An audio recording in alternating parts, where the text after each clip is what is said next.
Assalamualaikum warahmatullahi wabarakatuh. Perkenalkan, nama saya Nabila Yusrina Sabidah, nomor induk mahasiswa 2021121083 dari kelas akuntansi 2C.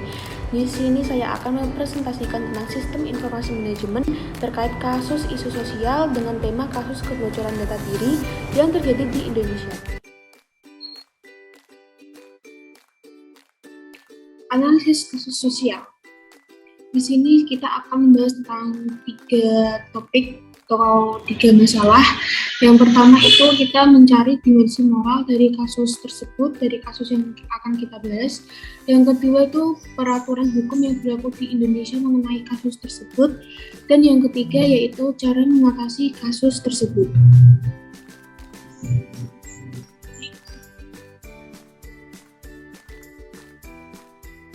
Di sini saya mengambil tema dengan kasus kebocoran data diri yang terjadi di Indonesia. Kasus kebocoran data diri yang terjadi di Indonesia terus terjadi bahkan diperjualbelikan di dunia maya. Berikut merupakan sejumlah kasus kebocoran data diri pribadi di Indonesia dalam 2 tahun terakhir. Yang pertama, bocornya NIK para calon presiden dan wakil presiden pada pemilu 2019 di media sosial. Dan yang kedua yaitu kebocoran data penggunaan e-hack Kementerian Kesehatan. Data penggunaan e-hack Kementerian Kesehatan sebanyak 1,3 juta data diduga bocor. Ukuran data tersebut kurang lebih mencapai 2 GB. VPN Mentor mengklaim telah berusaha menginformasikan kepada Kemenkes pada 21 dan 26 Juli 2021, tetapi tidak ditanggapi. Tindak lanjut dan pengulangan kebocoran data yang dimaksud baru dilakukan sebulan setelahnya, yaitu pada tanggal 24 Agustus 2021. Dan yang ketiga, kebocoran data pada Badan Penyelenggaraan Jaminan Sosial atau BPJS Kesehatan. Hal ini terjadi pada bulan Mei 2021.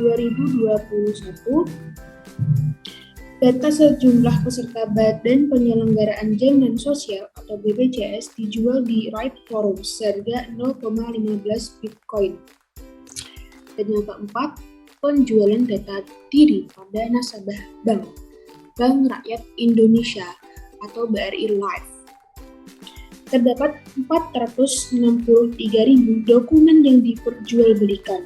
Dokumen yang tertera dalam tangkapan layar berupa foto-foto KTP elektronik, nomor rekening, nomor wajib pajak, akte kelahiran, dan rekam medis. Dan yang terakhir yaitu kebocoran data diri pada outlet online Tokopedia. Baik, dari kasus ini kita akan bahas di 3 poin tersebut. Yang pertama yaitu mencari dimensi moral dari kasus tersebut. Pertanyaannya itu termasuk ke dalam dimensi apakah permasalahan isu sosial dan etika dalam sistem informasi yang Anda temukan dan jelaskan. Menurut saya, kasus kebocoran data diri ini termasuk dalam dimensi moral kualitas sistem, yaitu standar kualitas sistem yang harus dipenuhi untuk melindungi hak-hak pribadi dan masyarakat, serta menjaga agar informasi maupun privasi masyarakat tetap terjaga. Kasus ini juga termasuk kepemilikan hak dan kewajiban, yang termasuk dimensi moral juga. Dikarenakan bagaimana hak-hak yang dimiliki individu maupun organisasi dapat dilindungi dalam sebuah lingkup kehidupan digital seperti sekarang ini. Lalu kita akan membahas tentang peraturan hukum yang berlaku di Indonesia mengenai kasus.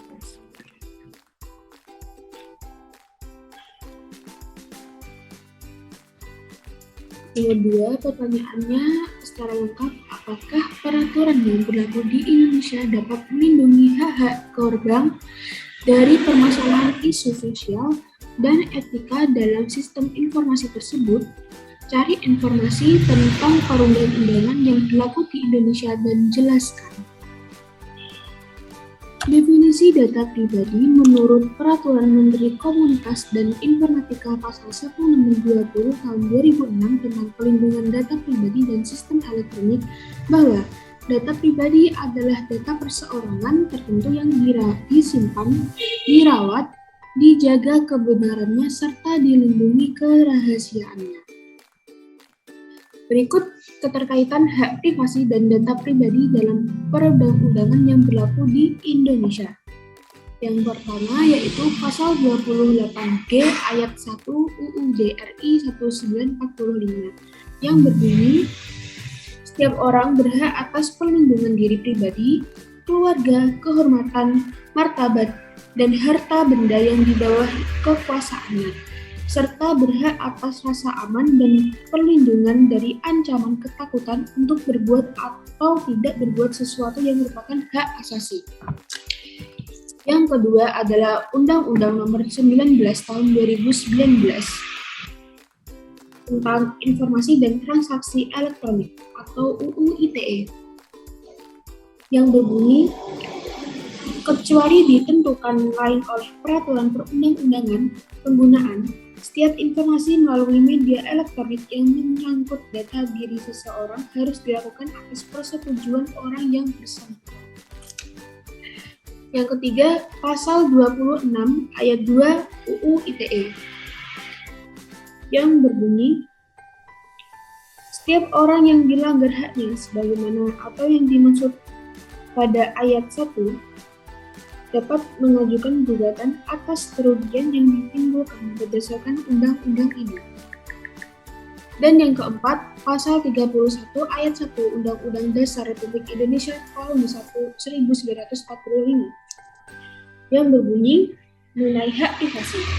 Setiap orang dengan sengaja dan tanpa hak atau melawan hukum melakukan intersepsi atau penyadapan atas informasi elektronik atau dokumen elektronik dalam suatu komputer atau sistem elektronik tertentu milik orang lain.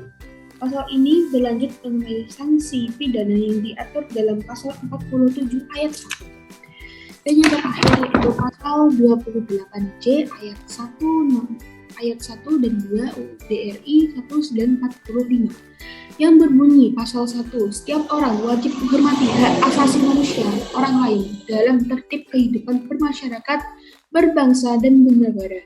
Pasal 2 berbunyi dalam menjalankan hak dan kebebasannya, setiap orang wajib tunduk kepada pembatasan yang ditetapkan dengan undang-undang dengan maksud semata-mata untuk menjamin pengakuan serta penghormatan atas hak kebebasan orang lain dan untuk memenuhi tuntutan yang adil sesuai dengan pertimbangan moral, nilai-nilai, agama, keamanan, dan ketertiban umum dalam suatu masyarakat demokratis.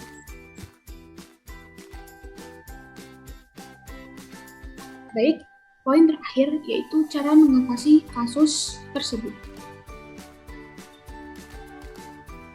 Nomor 3, pertanyaan secara lebih lengkap yaitu, menurut Anda, apakah yang perlu Anda lakukan di kemudian hari agar Anda terhindar dari permasalahan isu sosial dan etika dalam sistem informasi yang Anda temukan?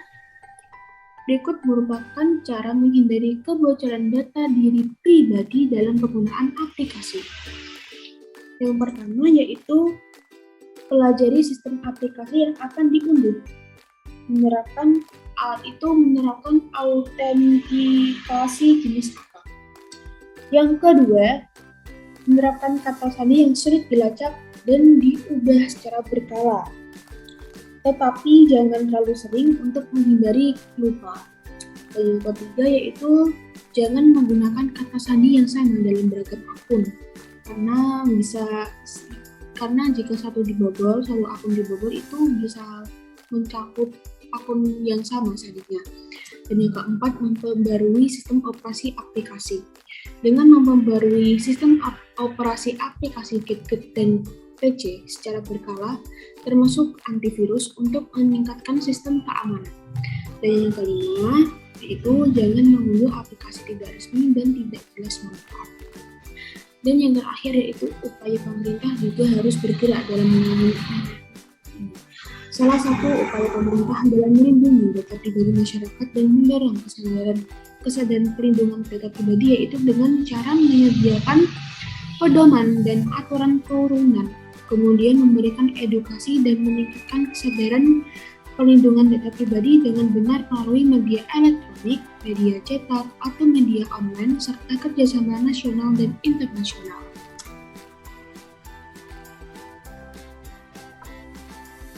Sekian presentasi dari saya. Apabila terdapat kesalahan dalam tutur kata dan perbuatannya, mohon dimaafkan. Wabillahi taufiq wal hidayah. Wassalamualaikum warahmatullahi wabarakatuh.